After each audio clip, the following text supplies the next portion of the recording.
4 लाख रुपए की आर्थिक मदद, जख्मियों को 2-2 लाख रुपए की सहायता राशि की घोषणा। कैबिनेट मंत्री रणबीर गंगवा ने पीएम मोदी के दौरे का किया स्वागत। कहा, प्रधानमंत्री का दौरा पंजाब के लोगों के लिए होगा लाभकारी। पंजाब सीएम भगवंत मान के स्वास्थ्य को लेकर भी की प्रार्थना। बाढ़ पीड़ितों के लिए पंजाब सीएम का बड़ा ऐलान, जिसका खेत उसकी रेत नीति को मंजूरी। मृतकों के परिवारों को 4 लाख रुपए की आर्थिक सहायता का ऐलान। किसानों को 6 महीने तक कर्ज की किस्तें चुकाने से दी राहत। फरीदाबाद में एसी फटने से हादसा, एसी में आग लगने की वजह से पति पत्नी और उनकी बेटी की मौत, एक शख्स गंभीर रूप से जख्मी। सिरसा के फरवाई कला और नेजाड़ेला कला तक पहुंचा घग्गर का पानी। गांव में पानी घुसने से ग्रामीणों में दहशत। मिट्टी के कट्टों और मशीनों से तटबंधों को किया जा रहा मजबूत। प्रशासन ने की अफवाहों से बचने की अपील।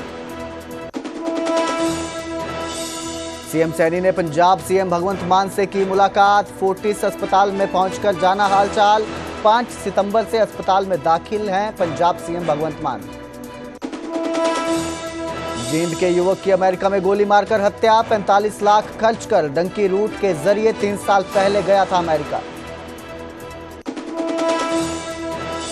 कुरुक्षेत्र में सीआईए और 2 बदमाशों के बीच मुठभेड़। पैर में गोली लगने के बाद गिरफ्तार किए गए दोनों बदमाश। आरोपियों से 2 पिस्तौल और 1 बाइक बरामद। पतंजलि गाय का घी, मां का भरोसा, प्यार से परोसा।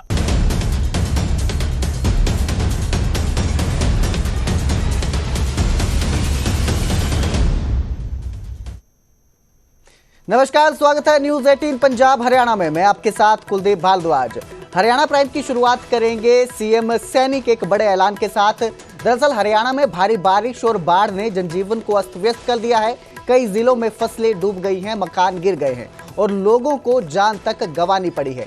ऐसे हालात में मुख्यमंत्री नायब सैनी ने राहत और बचाव कार्यों की जानकारी दी और कहा कि सरकार किसानों, बाढ़ पीड़ित परिवारों और प्रभावित गांवों के साथ मजबूती के साथ खड़ी है।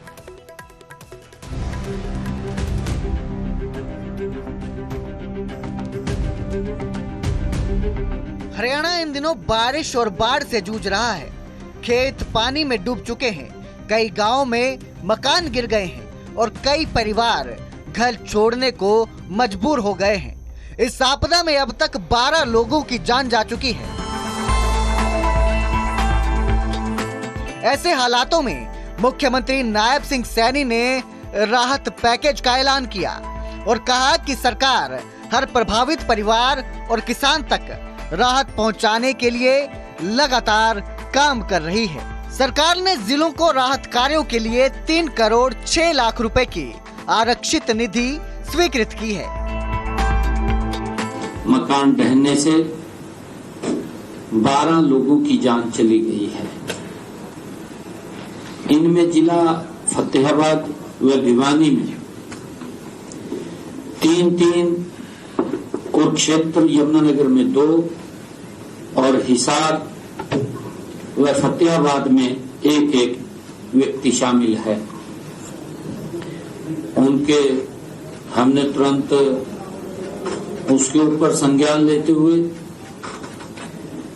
तुरंत शोक संतप्त परिवारों के वित्तीय सहायता प्रदान करने के लिए 48 लाख रुपया अनुग्रह सहायता भी जारी की गई है। सीएम ने मृतकों के परिजनों को 4 लाख रुपए और घायलों को 2 लाख रुपए की सहायता देने का भी ऐलान किया। साथ ही मकानों के नुकसान का सर्वे करवाकर उसकी भरपाई का भी भरोसा दिलाया। प्रत्येक व्यक्ति के परिवार को 4 लाख रुपए की राशि दी गई है। घायलों को 2 लाख रुपए की राशि प्रदान की गई है। बाढ़ के कारण यदि लोगों को अपना घर छोड़ना पड़ा तो हम ऐसे लोगों के लिए राहत शिविर भी लगाए हैं। जिन क्षेत्रों में पानी भर गया है वहां फसलों के लिए प्रति एकड़ 15,000 रुपए तक का मुआवजा दिया जाता है। प्रदेश में हर प्रभावित किसान तक राहत पहुंचाने का कार्य किया जा रहा है। वहीं प्रदेश वासियों की सेहत को ध्यान रखते हुए अब तक 135 चिकित्सा शिविर लगाए जा चुके हैं और 376 शिविर लगातार चल रहे हैं। जल भराव वाले क्षेत्रों में गिर गए अथवा आंशिक नुकसान वाले मकानों का हम एक सर्वे करवाकर मकानों के नुकसान की भरपाई भी करेंगे।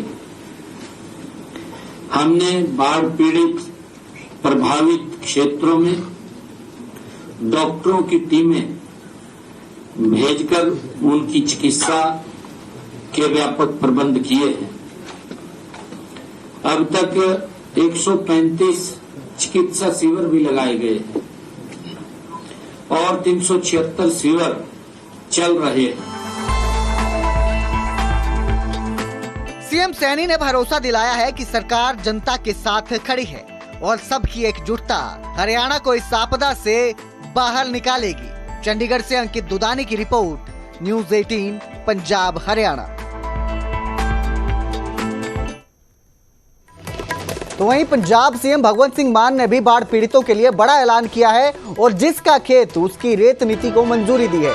31 दिसंबर तक बिना परमिट के रेत खनन को मंजूरी दी गई है।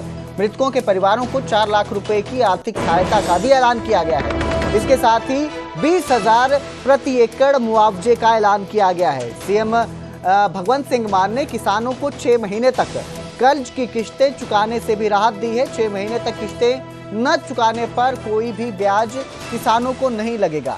मकानों को हुए नुकसान का आंकलन करने के बाद उसका भी मुआवजा दिया जाएगा, यह भी ऐलान किया गया है। बाढ़ प्रभावितों को लेकर पंजाब के सीएम ने भी ये घोषणाएं की।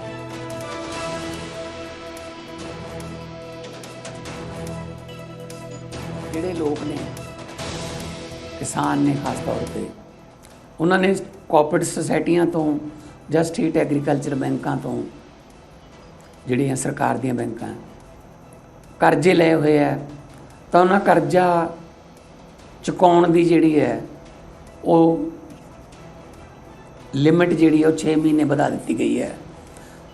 6 ਮਹੀਨਿਆਂ ਤੱਕ ਕੋਈ ਕਿਸ਼ਤ ਨਹੀਂ ਦੇਣੀ ਪਊਗੀ ਤੇ उते कोई ब्याज भी नहीं लगूगा, कोई तुहानूं आके तंग नहीं करूगा बैंक वाला। वड्डी गिणती च पशुओं का नुकसान होया, गावां मझां बकरियां पोल्ट्री फार्म पशु मच्छियां मौत हो गई। पंजाब सरकार इन्हां सारिआं नूं सहायता राशि देगी। तो वहीं कैबिनेट मंत्री रणबीर गंगवा ने पीएम मोदी के दौरे का स्वागत किया है और कहा है कि प्रधानमंत्री का दौरा पंजाब के लोगों के लिए लाभकारी साबित होगा। नुकसान की भरपाई के लिए केंद्र से पंजाब सरकार मांग कर सकती है। गंगवा ने कहा कि आपदा के समय में राजनीति करना आम आदमी पार्टी की सरकार को शोभा नहीं देता है। पंजाब सीएम मान के स्वास्थ्य को लेकर भी उन्होंने प्रार्थना की और कामना की कि जल्द वो स्वस्थ हो जाए।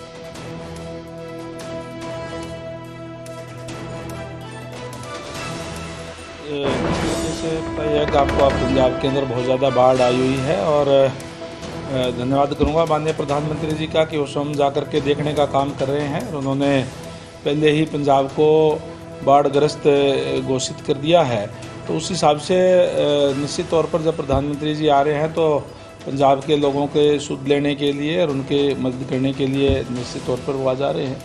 ये देखिए, जहाँ तक बात जो नुकसान हुआ है उसकी भरपाई के लिए मांग करें, वो तो ठीक बात है कि सेंट्रल गवर्नमेंट से मांग करें और माननीय प्रधानमंत्री जी स्वयं आ रहे हैं, लेकिन हर बात पे राजनीति करना, ये रह रहा है वो रह रहा है या कोई खाली हाथ चले गए, इस टाइप की बात करना ये कोई शोभा नहीं देता। हर बात पे राजनीति नहीं होती। भारतीय जनता पार्टी और भारतीय जनता पार्टी की संस्कार नहीं है कि हम आपदा के अवसर पे भी हम कोई राजनीति करें। हमने तो जिस तरीके से हमारे माननीय मुख्यमंत्री आदरणीय नायब सैनी जी ने भी आर्थिक मदद करने का भी काम किया है, हम रोज़ वहाँ पे राहत सामग्री भेजने का काम भी जो है वो कर रहे हैं। हमारे संस्कार ये हैं कि अगर कोई एक भाई आपदा में हो तो दूसरे भाई की जिम्मेदारी बनती है कि उसकी वो मदद करने का काम करें। प्रधानमंत्री नरेंद्र मोदी के दौरे को लेकर पंजाब सरकार का भी बयान सामने आया था और उन्होंने कहा कि पीएम का स्वागत करते हैं। पंजाब आने के लिए आप सरकार जो है उनका स्वागत करती है। पीएम पंजाब को 20,000 करोड़ का राहत पैकेज देकर जाएं। हमारा 60,000 करोड़ रुपए का बकाया भी जारी किया जाए। पीएम ने अभी तक पंजाब के लिए एक शब्द भी नहीं कहा है। इसके साथ ही उन्होंने जो कृषि मंत्री है केंद्रीय शिवराज सिंह चौहान, उनके दौरे पर भी बयान दिया और कहा कि शिवराज सिंह चौहान डिजास्टर टूरिज्म करके लौट गए थे और इस बार पीएम की सिक्योरिटी को लेकर पुख्ता इंतजाम किए जाएंगे। आप सरकार का यह बयान आया है प्रधानमंत्री नरेंद्र मोदी के पंजाब दौरे को लेकर।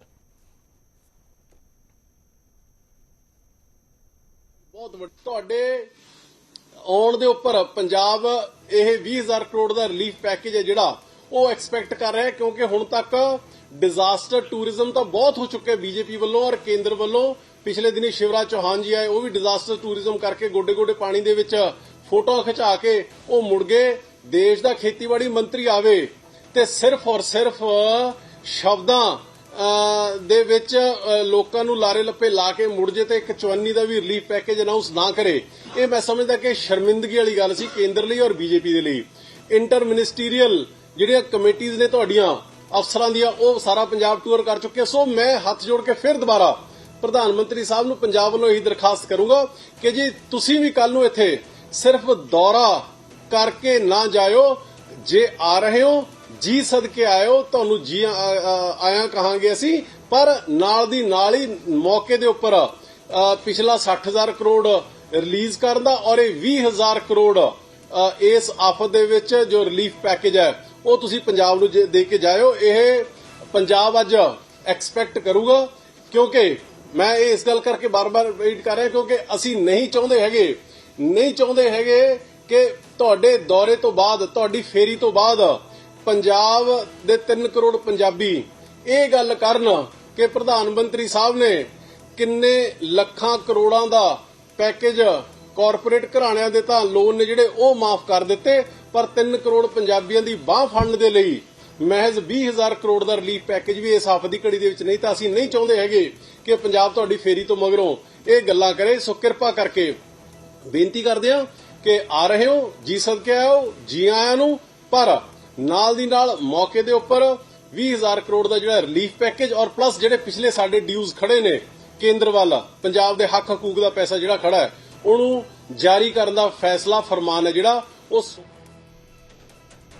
सीएम सैनी ने पंजाब सीएम भगवंत सिंह से मुलाकात की है। फोर्टिस अस्पताल में पहुंचकर उनका हालचाल जाना है। दरअसल 5 सितंबर से ही पंजाब के सीएम भगवंत सिंह मान अस्पताल में दाखिल हैं। उनसे मिलने के लिए आज हरियाणा सीएम नायब सिंह सैनी फोर्टिस अस्पताल पहुंचे थे। इस दौरान उन्होंने उनसे मुलाकात की, उनका हालचाल जाना और उनके जल्द स्वस्थ होने की कामना की।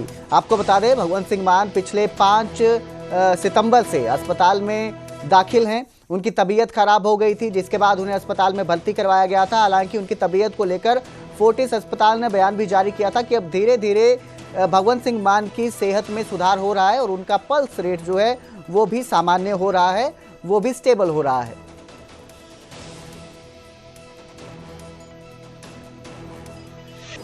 मुख्यमंत्री जी को कोई दिक्कत आई है तो मैं पूछने के लिए गया हूं भी आप स्वस्थ रहें, कुशल रहें, क्योंकि पंजाब के लोगों के ऊपर एक बड़ी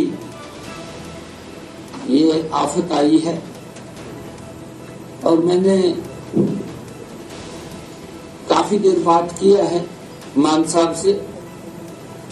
पूरे प्रदेश के बारे में मैंने पूछा है, जानकारी दी है। मैंने बताया भी है कि हम हरियाणा की तरफ से भी अलग अलग जिलों से हमारे सभी लोग लगे हुए हैं, पार्टी के लोग लगे हुए हैं और वो सहायता पहुंचाने का काम कर रहे हैं। मैंने ये भी कहा है कि और भी अगर सहायता की किसी प्रकार की कोई आवश्यकता है, क्योंकि हम निसंकोच हेल्प कर रहे हैं और आगे भी, क्योंकि हमारे भाई हैं, हमारा परिवार है, पंजाब अगर उसको कोई दिक्कत परेशानी ना हो, हम स्वयं उन सब लोगों के साथ खड़े हैं। हमारी हरियाणा सरकार पूर्ण रूप से पंजाब के लोगों की हेल्प के लिए खड़ी है। हमारे हरियाणा के लोग जन जन पंजाब के लोगों के साथ खड़े हैं, क्योंकि हमारा परिवार है। तो उधर यमुनानगर पहुंचे रणदीप सुरजेवाला ने सरकार पर जमकर निशाना साधा और कहा कि हरियाणा में 21 जिले बाढ़ से गंभीर रूप से प्रभावित हैं। सरकार जमीनी हालात से पूरी तरह बेखबर है।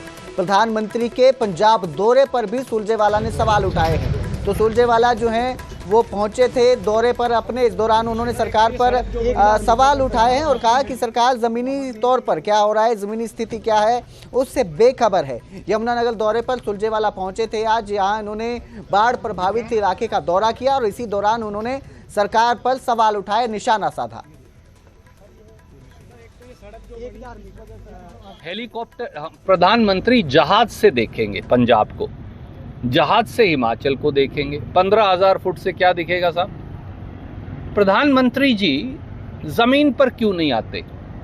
और अगर वो पंजाब आ रहे हैं तो हरियाणा का क्या कसूर है भाई? ये कसूर है कि हमने आपकी वोटें डाली थी? ये कसूर है कि हरियाणा में 11 साल से बीजेपी की सरकार है? हरियाणा में 15 लाख एकड़ जमीन डूब गई है। हरियाणा में 21 जिले जो हैं वो जलमग्न हैं। हरियाणा के 5,000 गांव जो हैं वो जलमग्न हैं। हरियाणा के अंदर 72 जो कस्बे और 11 शहर जलमग्न है।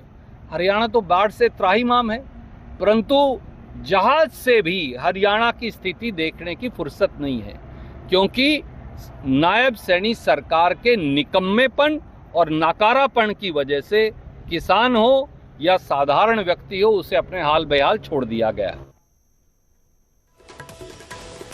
और अब जिक्र करेंगे सिरसा का, जहां पनिहारी गांव में घग्गर नदी के टूटे बांध ने लोगों की मुश्किलों को और बढ़ा दिया है। तटबंध पर आई 80 फीट चौड़ी दरार में और बढ़ोतरी हुई है और करीब 7 से 8 फीट दरार चौड़ी हो चुकी है। ग्रामीणों ने रात भर बांध को बांधने की कोशिश की। अंधेरे और तेज बहाव के कारण उनको काम रोकना पड़ा। 2 घंटे में बांध को पूरी तरह से बंद करने के दावे किए गए थे, लेकिन लगातार जिस तरह के हालात बने हुए हैं, लोग जो हैं, ग्रामीण जो हैं, अपने स्तर पर इस बांध को बांधने में जुटे हुए हैं। 10 एकड़ से ज्यादा फसल घग्गर के पानी के चलते बर्बाद हो चुकी है। तस्वीरें आपकी स्क्रीन पर आप देख सकते हैं किस तरह ग्रामीण जो है मिट्टी और रेत से भरी बोरियां लाकर इस दरार तक पहुंचा रहे हैं और इस बांध को बांधने में जुटे हुए हैं। दरार और चौड़ी हो गई है, 7 से 8 फीट और ज्यादा ये चौड़ी हो गई है। पहले 80 फीट की दरार थी और अब ये करीब 90 फीट तक पहुंच चुकी है।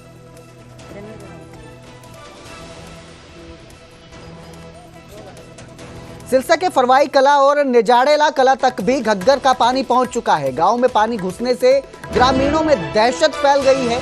मिट्टी के कट्टों और मशीनों से तटबंधों को मजबूत करने के प्रयास किए जा रहे हैं। जिला प्रशासन ने सेक्टर वाइज 24 टीमें तैनात की हैं। अधिकारियों ने तटबंधों और खरीफ चैनलों का निरीक्षण किया है। ग्रामीणों की फसलें जल भराव के चलते बर्बाद हो गई हैं। मुआवजे की मांग उठ रही है। तो वहीं डीसी ने भी नागरिकों से सुरक्षित स्थानों पर जाने की और रहने की अपील की है और साथ ही अपील की है कि जो लोग हैं वो अफवाहों से दूर रहे और कुछ भी अगर उन्हें लगता है कि गलत हो रहा है या किसी भी तरह के हालात उन्हें लगता है कि सामान्य नहीं है या बिगड़ रहे हैं, तो तुरंत जो है प्रशासन को इसकी सूचना दी जाए।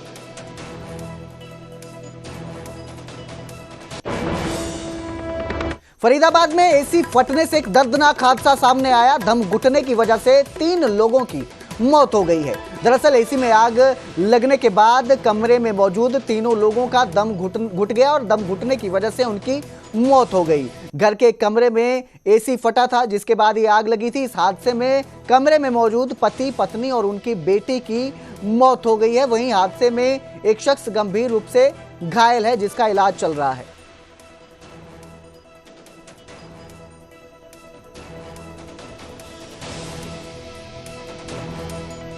ये कॉलोनी में ये हुआ था कि हम मतलब देखा था तो धुआं धुआं हो गया था एकदम। धुआं की बात से हमने देखा। हाँ। तो उनकी जो 4 लोग थे वहाँ में और क्या कि मैं एकदम धुआं उठा तो मैं वही क्या हो गया इधर जी। तो देखा तो एसी फट गई और एसी उनकी लड़की और बाप था, बेटा था, 4 लोग थे। तो बेटा तो कूद के भाग गया था, तो बेटी, माँ और बाप धुआं से उठ के मर गई। और उसके बाद में अब ये पुलिस क्या कहेगी क्या नहीं कहेगी उन्हें मालूम होगी, और तो हमने कुछ देखा नहीं था, बस खाली यही देखा था और मर गए थे। बड़ी दुखद घटना है। हाँ, बहुत ज़्यादा दुखद घटना है। फरीदाबाद की ग्रीनफील्ड कॉलोनी में आज एक दर्दनाक हादसा हुआ और अब हम इस समय सबसे एक्सक्लूसिव आपको तस्वीरें दिखाएंगे न्यूज़ 18 के माध्यम से कि किस तरीके से पूरा वाकया हुआ। सबसे पहले देखिए कि ये वो वाकया है जहां पर जगह है जहां पर कि लास्ट जो दम पूरे परिवार ने जो है वो तोड़ा, और ये सामने शीशे आपको दिखाई देंगे, तमाम शीशे जो टूटे हुए हैं, ये शीशे भी जो है वो कहीं ना कहीं पड़ोसियों ने तोड़े हैं, उनके पड़ोस के रहने वाले जो है वो उन लोगों ने तोड़े हैं। मेरे बेटा और मैं दोनों नीचे एसी में आग लगी हुई थी। पहले तो हम एसी की आग बुझा रहे हैं, ऊपर से शोर आया बचाओ बचाओ बचाओ। मेरा बेटा कहता पापा आप आग बुझाओ, मैं ऊपर जाता हूँ छत पे देखता हूँ जाके क्या हुआ है। ये छत पे देखा तो आर्यन की आवाज़ आ रही थी बचाओ, मैं भाई बचाओ, अंकल जी बचाओ। मैं फिर यहाँ से ऊपर चढ़ा, उनकी छत पे गया, साथ वालों की छत में देखा वहाँ लोहे का गेट लगा हुआ था। हमारे 4th फ्लोर में काम हो रहा था, वहाँ 2 लेबर रहती है, उसको बुलाया, ग्राइंडर लेगा, ग्राइंडर से हमने लोहे का गेट काटा, आर्यन को निकाला, दीवार तोड़ के आर्यन को निकाला गया यहाँ से, उसको नीचे ले गया, उसको सीधा हॉस्पिटल भेजा गया। जब उनके फादर मदर सिस्टर को निकालने आए तो तब तक वो 0 हो चुके थे, तब फायर ब्रिगेड वगैरह सब आ चुके थे, पुलिस वाले भी आ चुके थे। उन्होंने निकाला, कहते हैं कि एम्बुलेंस आ गई, भेजा तो पता चला कि वो नहीं रहे। बस ये रहा जी इनके साथ। इस जगह में ये एक्सपायर हुए हैं, ये आपको भाई साहब ने दिखाई दिया होगा। हाँ, यहाँ पे एक्सपायर हुआ सारे तीनों। तो क्या काम करते थे आर्यन और इनके परिवार के लोग? इनका अपना कोई बिजनेस आज मैंने कभी आज तक पूछा नहीं, इनका अपना बिजनेस अपने घर से ही करते थे ये लोग। हाँ जी, हाँ जी, 2nd पे बिजनेस करते थे, 3rd में रहते थे। हाँ जी, 4th फ्लोर वालों के भी यहाँ फैमिली रहती, 2 फैमिली रहती थी। ये कह रहे थे मैन बचाओ, हमने कहा पीछे की तरफ जाओ, गेट बंद कर दो, क्योंकि बच्चे छोटे छोटे 2-2 साल के बच्चे, उनको हमने बैक साइड छोड़ा कि अब गेट बंद कर लो, बाहर ही रहना, अंदर नहीं आना आपने। वो बच गए, इस चक्कर में वो बच गए, नहीं तो वो भी कहीं ना कहीं वो भी तकलीफ में रहते। पूरी घटना किस समय शुरू हुई थी और क्या? ये पूरी घटना जी 2 बजे करीब शुरू हुई थी जी। हाँ जी, हमें पता चल गया था 2:10-15 में पता चल गया। जब मैं बाहर जब आया, मेरी माता जी ने बोले कि आग लगी है। मैं जब बाहर आया देखो जिनके एसी में आग लगी थी पड़ोसियों की। मैंने खूब बुझाई, मगर जितनी हो सकती हमने किया। फायर ब्रिगेड वाले आए, फिर उन्होंने बुझाई इसको आग। फिर ऊपर से शोर आया आर्यन का, फिर हमने आर्यन को उतारा ऊपर से नीचे। उनके फादर मदर सिस्टर को निकालने गए तो वो फिर पता चला कि वो नहीं, उसमें कॉन्शियस नहीं थी कुछ भी। कहीं ना कहीं ऐसा लगता है कि जैसे 1st फ्लोर में जो आग लगी जब इनके पहले, उसके धुएं से सारा हुआ। हाँ। उसके धुएं से सारा हुआ। धुआं इतना गंदा था कि सारा मतलब ब्लैक हो गया था।